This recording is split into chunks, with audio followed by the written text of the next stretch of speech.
Hi, this is Lou from Yemi Events, and today I want us to discuss the different types of business ideas that you can get into in the events space.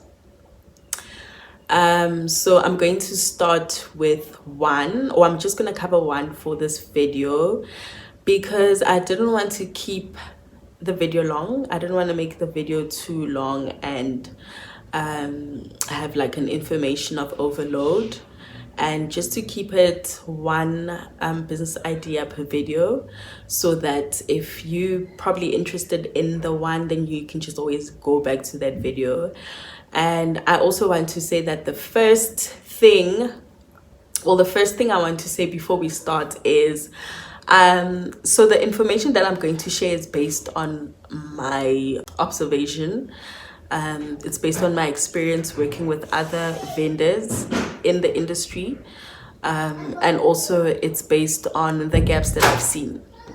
So the first one that we're going to explore for this particular video is event stationery. So if you're here and you maybe in the process of trying to get into events, I hope that one of the videos or one of the business ideas that I share is something that you jump into. I hope I provided enough information for you to sort of take it and make it your baby. And if you feel like you need more assistance, I think let me know in the comment section, and maybe I could do another video in detail, or maybe I could get someone in the industry to in the video to maybe explain. I don't know, like we'll see. So I hope I covered everything before I start. I think I covered everything. I think yes, let's start. Okay, so the first one is the event stationery. Event stationery consists of invitations, seat plans, welcome boards, party favors, the menus, the vinyls that you see like on backdrops, or personalized stationery. So personalized stationery for kiddies parties, party boxes. Event stationery is a lot. I think I'm going to share a couple of pictures so that we sort of all have an idea before we dive in. And then the second thing, so the first thing, okay, so it's event stationery, and now I'm going to explain the steps. I'm going to go through the steps in starting. So you need to decide what type of event stationery you want to offer, right? And let's say you want to get into weddings. So wedding stationery could be from the invitations to the guests, the seat plan, if maybe it's a wedding of 100 people and people have to be seated in some sort of arrangement. So when they walk in, there's a big board with everyone's names and where they sit. That's also part of it. If you want it more personalized, where there's names on each person's table, the menus are personalized, that's part of it. If you maybe even before the wedding as a bride, want to send like bridal proposal boxes to your bridesmaids, that also could be part of it, where you get a box as the bridesmaid with the bride asking you to be their bridesmaid, and when you open the box, it's cute. It's got maybe personalized silk cute pajamas, or like a personalized wine glass with wine, and obviously a cute letter saying, could you please be my bridesmaid, or maybe even for the groom, all of that is event stationery. From the party favors, maybe in the kiddies parties, the character cutouts that we use in backdrops, that's event stationery. The personalized menus in every event, that's event stationery. Even in corporate spaces as well, that's event stationery. In the backdrops, anything that's personalized, that's event stationery. With kiddies parties for party boxes, and maybe personalized plates, and the drinks and water personalized in the kiddies name, that's event stationery. Yeah, so that's broad. Find your niche and stick to it. Invest in, obviously, do some research first. See what's in the market. Where is there a gap? Where is there an opportunity to grow? Things like that. Okay, so the second thing that you're going to do is you're going to create a business plan. So you make sure you outline your business goals, your target market, your pricing, your financial projection. I think once you have sort of figured out your feet, or where you want to stand in the business, you register your name, your company name, and you can get started. So how you get started, I'm getting to my third step. You design your products, right? So you design your range of event stationery that stand out, that have proper pricing, that caters to everyone. So your entry level, your high end, your mid level packages. Yeah, you invest in high quality materials to make sure that you stand out. And then which leads me to my fourth step, which is to set up workspace. Okay, so when it comes to this, I think there's two things that I want to mention. If you are deciding to start to get into this business, it does require quite a lot of capital, but luckily it's something that you can still outsource. So I'm going to start with maybe if you do have capital, right? So to get you started, like you basically invest in high quality machines like a laser cutting machine or a foil stamping machine or embossing machine or a paper trimmer, and all these design tools to make sure that you obviously provide the type of products that you want to do. That's if you have capital. And if you don't, I think my advice, okay, so I'll just explain this, the second one. If you like me, for example, not sure if you want to do this, but you want to give it a try, and you don't want to spend so much money to only realize that this is not for you, right? For people like that who are considering not buying the equipment, you can outsource it. You can do the designs, you can find printing companies that you can outsource to do the printing, right? That is also another way.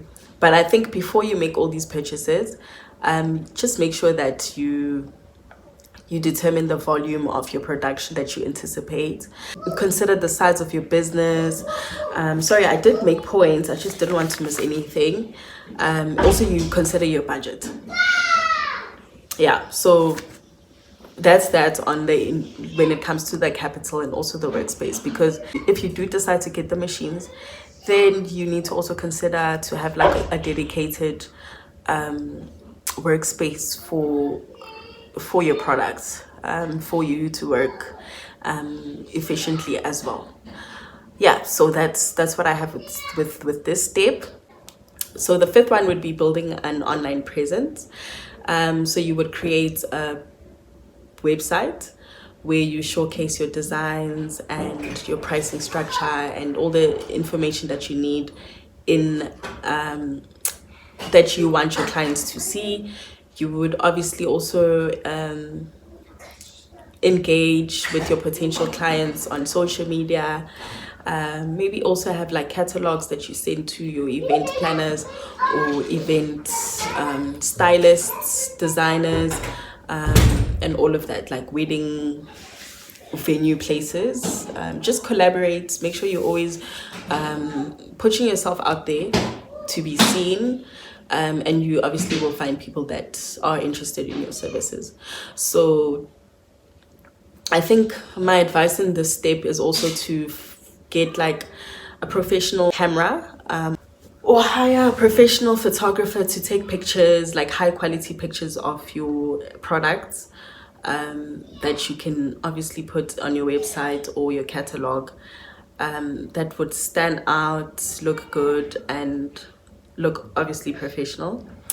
Then, so the sixth step is, and I think it's one of the most, I think every step is important, but this step, these last two steps are the ones that are your decider in lasting in the industry.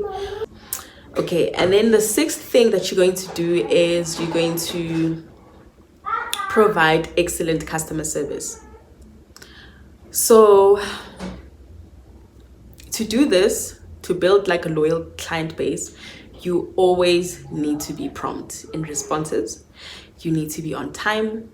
You need to do it well, because if you do my work wrong, like if there's a spelling error, or you did not print enough of maybe the potty boxes, or the design was off, or I don't know, like anything, for example, with me, that is the last time you hear from me, right? So just always be reliable, offer good customer service, do your work well, do it right, engage with people, ask for feedback so you always know what to work on, basically. And always stay updated with designs and customers' preferences, right? So yeah, I think that's the number one key thing, besides investing in high quality equipment. The most important thing is customer service. If you're going to be working with a lot of party planners, they will definitely refer you to other people, and that is a whole customer base outside of maybe a parent doing a DIY kiddies party. And then the seventh thing is, I think it ties with what I said about customer service. It is longevity. This is also important because you always got to continuously improve your product range. Things, everything in event decor is doesn't stay for long. You always have to keep up with trends. You always have to learn new things. You always have to know old things. You always have to basically innovate new things as well. So yeah, to stay in business, you need to keep up with trends. You need to offer top-notch products as well. So I think we're done. I hope I explained it to the best of my ability, and if I didn't, please let me know. I don't mind reaching out, and if this is something that you want to get into, I'm willing to share what I know, basically, or maybe do another video. Just let me know. Do another video where we get into detail on the types of event stationery, or which machines to get. I don't do that, but I do work with other companies that already do that, right? So I do sort of have an idea. I could also share or point you to those people if this is something that you're into and you would like to do. Okay, so I'm just gonna end this video by saying, remember that it needs dedication, it takes creativity, and it takes someone that actually really wants to do this, to always like leaving your customers wowed and leaving a good impression, basically. So I'm just gonna end this video by saying to stay true to your vision and embrace the joy of adding a personal touch in someone's life through their most special moments, through your event stationery creations.